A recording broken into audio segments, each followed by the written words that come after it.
Hi, Parkway Manor. Happy Friday. Welcome back to some more of Dessert First. Last time we read, Dessert had the plan. She was going to tell her mom and dad that she ate all the double-decker bars without permission, and then tried to cover it up by putting tablets of guest checks from the restaurant inside that box. Well, the plan didn't work out so well. Mom and Dad found out the hard way, and Dessert is in big trouble. We left off with Dessert being in her room by herself, and Mom and Dad not so happy with her. Chapter 14, I'm Sorry.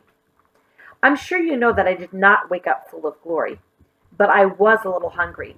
I was hungry because I had missed my quiche Lorraine for dinner. I squished my way downstairs. I made a little bowl of Rice Krispies and ate quietly. I got dressed and then I slinked back into bed. Right before it was time for the bus, I snuck back downstairs, grabbed my backpack, let Chunky out, and waited in the front of the house. When I saw Mrs. Howdy Doody at school, I didn't say anything. But she said, "Hello, Dessert. Are you present or absent?" "Mrs. Howdy Doody," I said, "how am I going to show I'm sorry?" "Well, you're going to do it with your own style, Dessert," she said. "Try to think like you usually do." "Think like I usually do?" I asked. "That's how I got myself into trouble in the first place." "And that's how you'll get yourself out of trouble also," she said. I didn't want to talk to Mrs. Howdy Doody any more today. What did she mean, think like I usually do? If I was thinking in the first place, how could I not be thinking like I usually do? When the bus dropped me off that afternoon, I walked in the door and saw Mummy and Daddy sitting on the stairs. I took a deep breath and kept my head down. I couldn't stand to look at my parents. "I'm going to study my carpet," I said as I passed between them. I didn't consider the repercussions before taking action. "Pardon?" said Mummy. "Nothing," I said as I went into my room and shut the door. I knew I needed to talk to somebody, and there was Chunky sitting on my bed, as if he'd been expecting me all day. "How am I supposed to think like I usually do?" I said to him. He came over to me, so I rubbed him on the ears. We sat down there on my floor, and I said, "What are we going to do?" Then I heard something thudding against my door, and Chunky's ears perked up.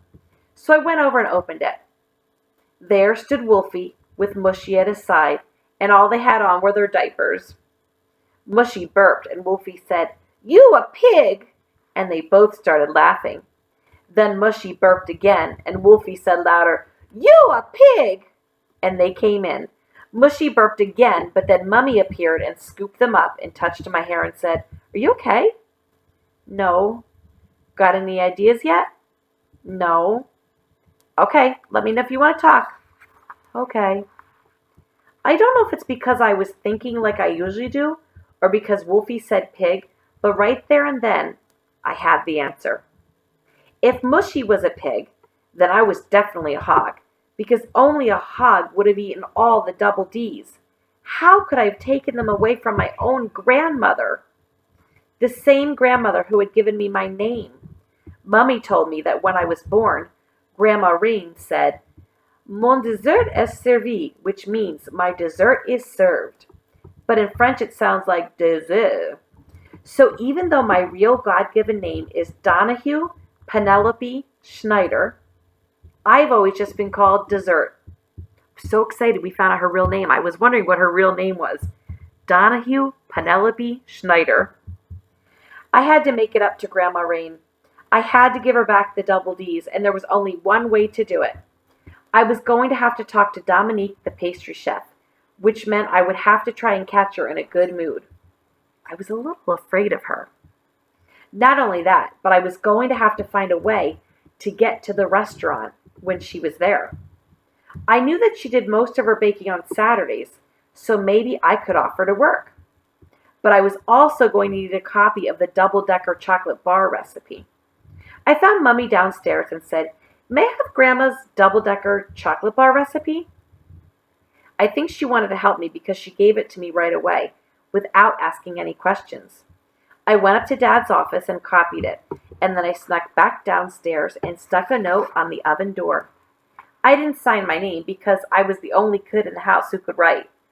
They knew who I was. This is what the note said.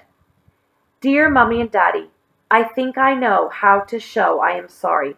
Please come upstairs when you are ready to hear it. Chapter 15. The Proposal. I waited in my room, sitting a bit taller because I had a plan. About half an hour later, my parents came in. I still didn't want to look at them, so I kept my eyes down, and I said, Mommy and Daddy, I know how to say and show I'm sorry. Go on, said Mommy. May I work at fondue on Saturday? Work at fondue, asked Mommy. Is that how you're going to show you're sorry? It's part of my plan, I said, looking up at her, and I could see her eyes begin to crinkle. Daddy cleared his throat. Like I often say, Dessert, you're from a food family, he said. There's always enough side work at fondue, that's one thing I know. The mayor's coming for a luncheon Saturday, so we're working brunch. There's a birthday party, too, and you can help Gaston with that. Mummy's eyes were really crinkling now, and her whole face began smiling. We're glad you have a plan, she said. Chapter 16.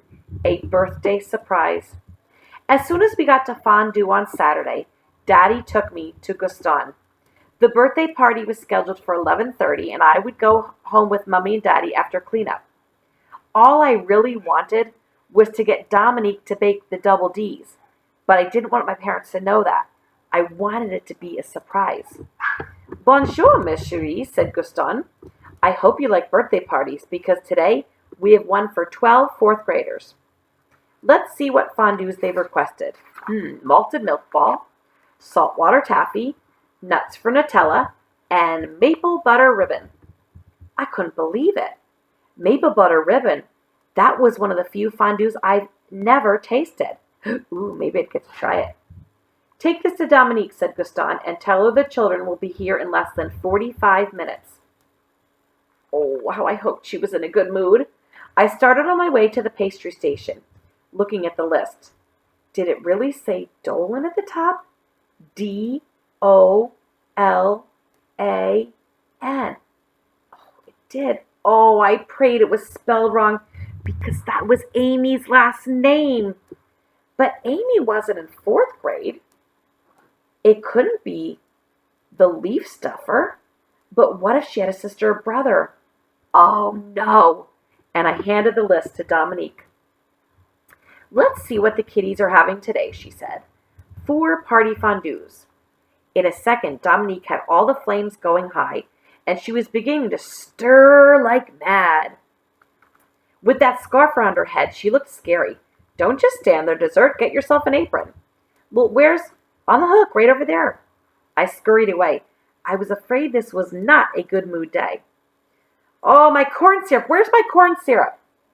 Gaston appeared, like magic, and said, Here is your corn syrup.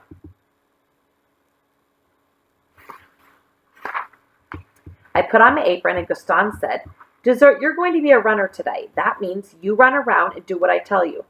First, you will pass out the berets when the guests arrive. He went into the dining room and was back in no time. Oh, yikes, they're early. I will finish preparing the table. Go to the door and stall them with the berets. I took the box of berets and walked toward the door. And that's when I saw Amy D. She saw me too. What are you doing here? She asked. It's my sister's birthday. I know, I lied. If you're our server. Shh, I said. Don't shush me, Dessert. Listen, Amy, I'm only working. You're working? Wait till I tell my sister, Amy said. Hey, Julie, Dessert's our waiter today. This is going to be the best party ever. Dessert, take my coat. I ignored her and started handing out the berets. I gave each of the older girls a pretty blue beret with a tiny French flag embroidered on the front. Then I looked at Amy and said, Looks like you get pink, Amy. It's such a pretty color. I knew she hated pink. I'm not wearing that, Dessert. Give me a blue one. I'm sorry, but I ran out of blue. Then I crossed my arms and said, No beret, no fondue. Rules are rules. Oh, she hissed at me. I turned away and noticed that Gaston was motioning us to come to the table. When I reached him, he said, "Smooth service, dessert. Merci." Little did he know. "Piece of cake," I said. "Now, see how Dom is coming along now." I took a walk back to her station, and she had all the fondues bubbling on the stove. "How does a pastry chef end up making kitty fondue?" she said. "This is a beautiful cake," I said, as I studied the birthday cake that she had baked. "What kind is it?" "Oh, a 9 egg-pound cake." "Why?" she asked. "'Cause your cakes are always the best." I was hoping she liked compliments. "The best? You really think so?" "The best," I said. "Well, it's just going to get sliced for fondue," she said. "Well, but I bet it tastes wonderful," I said.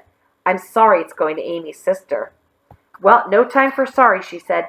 "Take this out to the party. By the time that they finish singing, the fondue will be ready." She did not wait for a reply before she put the huge cake on its huge platter in my arms. The cake was almost touching my mouth. I didn't lick it, though. I walked it right out to Gaston and put it in his hands as fast as I could. Amy D. was sitting at the far end of the table when the happy birthday song began. I sang along under my breath. "Oh, my dear friend Amy D., you look so ugly in that horrible pink beret that I made you wear today." Her sister blew out the candles, and Gaston began cutting the beautiful cake into fondue-sized squares. Dominique was right about that. When all the plates were ready, Gaston said, "Dessert, please serve our guests." I started at the head of the table, knowing that Amy D. was on the other end. When I reached her, she said, "This table is rocking, Dessert." She looked me in the eye and said, "Fix it." Gaston was watching, so I had to put on a fake smile. "In a minute," I said pleasantly, even though I really wanted to do something bad. I set down the last plate of cake and brought over a menu to you-know-who. I bent down to put it under the table leg so that the table would stop rocking and it would be balanced. Well, my head hit something hard. I knew that Amy had shoved me, so I put my knee on her foot and pressed it in.